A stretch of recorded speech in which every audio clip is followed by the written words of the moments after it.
مولانا مودودی رحمۃ اللہ علیہ نے جب یہ تحریک شروع کی ان کے سامنے اس تحریک کا پورا نقشہ بالکل واضح انداز میں موجود تھا، اور مولانا نے جب اس نقشے کو لوگوں کے سامنے پیش کیا تو مولانا کے ذہن میں بالکل واضح روڈ میپ تھا کہ اس کام کو ہمیں کرنا کس طرح ہے، اس کام کے کرنے والے کارکن کے اندر کیا خصوصیات ہونی چاہیے، اور اگر ہم اس کام کو جس طرح میں نے نقشہ بنایا ہے اس طرح لے کر چلیں گے اور کام کرنے والا کارکن بھی اس کو اسی طرح سمجھے گا جس طرح میں سمجھانا چاہتا ہوں، تو پھر مولانا نے اس تحریک کے لیے کچھ بینچ مارک رکھے۔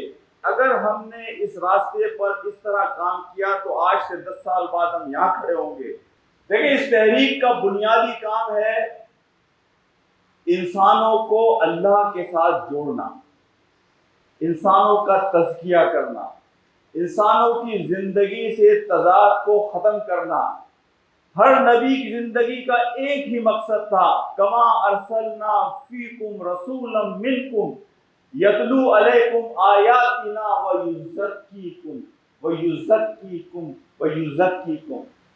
کہ انسانوں کا تزکیہ کیا جائے، انسانوں کے دلوں پر اور ان کے ذہنوں پر جو غلاظتیں، جو آلودگی، جو گرد چھا چکی ہے اسے دور کر کر اسے اللہ کے ساتھ جوڑا جائے۔ تحریک کے کام کو سمجھنے کے لیے یہ بنیادی بات سمجھ لیجئے کہ تحریک کا کام انسان کو جنت کا حقدار بنانا ہے، انسان کو نفس مطمئنہ بنانا ہے۔ یا ایتھا النفس المطمئنہ ارجعی الی ربک راضیۃ مرضیہ فادخلی فی عبادی وادخلی جنتی۔ اسے اس قابل بنانا ہے کہ جب وہ اللہ کے سامنے کھڑا ہوگا تو اللہ سبحانہ وتعالیٰ کہیں گے تو نے یہ حق ادا کر دیا، جب تو نے کہا تھا نحن انصار اللہ تو تو نے اس بات کا حق ادا کر دیا، تو کامیاب ہو گیا اور تو نفس مطمئنہ میں شامل ہو گیا۔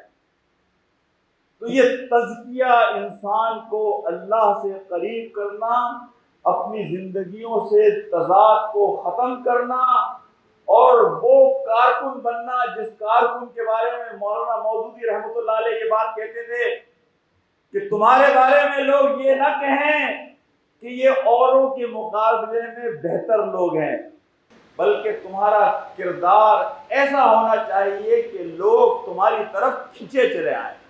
دیکھیں، اسلام کی تبلیغ کا جو ماڈل، بہترین ماڈل ہو سکتا ہے وہ کون سا ماڈل ہے؟ وہ ماڈل ہے مدینہ کا ماڈل۔ اور مدینہ کے ماڈل میں بہت بڑے لمبے چوڑے لیکچرز نہیں تھے، بہت لمبے چوڑے سیمینار نہیں تھے، لمبے چوڑے دروس نہیں تھے، تقریر نہیں تھی۔ مدینہ کے ماڈل میں پیسو دعوت تھی۔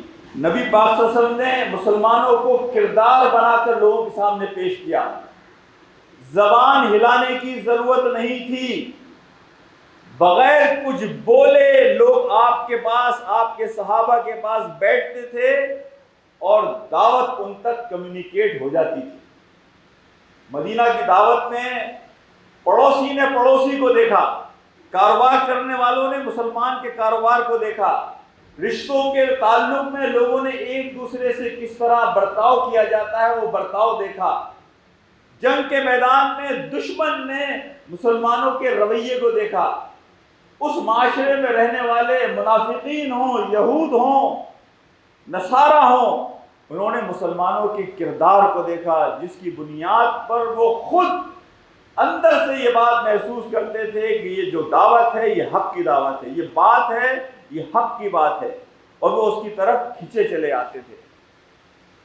تو دعوت میں سب سے اہم چیز ہے فرد، اس تحریک میں سب سے اہم چیز ہے فرد، کارکن، اور اس میں سب سے اہم چیز ہے اس کارکن کا اپنا کردار۔ تو تحریک میں یہ بات سب سے بنیادی طور پر سمجھیے کہ کارکن کو اپنے اوپر کام کرنا ہے۔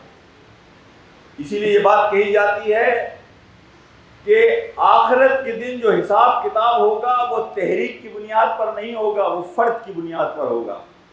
تو اس بات کو بالکل واضح انداز میں سمجھیے کہ ہمارے کام کا پہلا اسٹیپ ہے ہمیں اپنی اصلاح کرنی ہے، ہمیں اپنے اندر جو تضاد ہے اس کو ختم کرنا ہے۔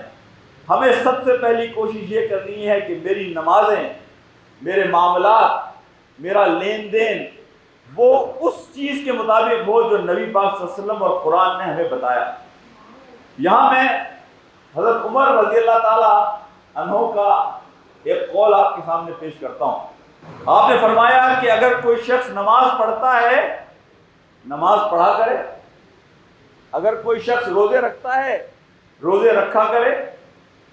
یعنی حضرت عمر یہ بات کہہ رہے ہیں کہ میں اس کی نمازوں سے، اس کے روزوں سے متاثر نہیں ہوتا، مرعوب نہیں ہوتا، امپریس نہیں ہوتا۔ اگر اس شخص میں امانت نہیں ہے تو اس میں دین نہیں ہے۔ اچھا، میں اس حضرت عمر کے قول کو اگر آپ کے سامنے ذرا کھولوں، حضرت عمر کیا کہہ رہے ہیں؟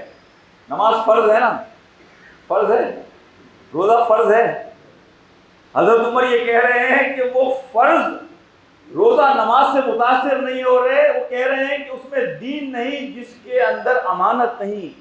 اس کا مطلب یہ ہوا کہ ہم نے جو دین سمجھ لیا، حقیقت میں وہ دین کا ایک حصہ ہے۔ ہماری نماز، ہمارے روزے یہ دین کا ایک حصہ ہے۔ ہمارا حلیہ کہ ہم کس طرح کے کپڑے پہنتے ہیں، ہم کس طرح کی ٹوپی پہنتے ہیں، ہم نے اپنی داڑھی کا، معاملات کا جو بھی شیپ، وہ ساری چیزیں اہم ہیں۔ لیکن اگر آدمی میں امانت نہیں ہے، اس کے معاملات ٹھیک نہیں ہیں، تو اس کے اندر دین نہیں ہے۔ تو اس تحریک میں جو بنیادی چیز ہے وہ فرد کا اپنا کردار ہے۔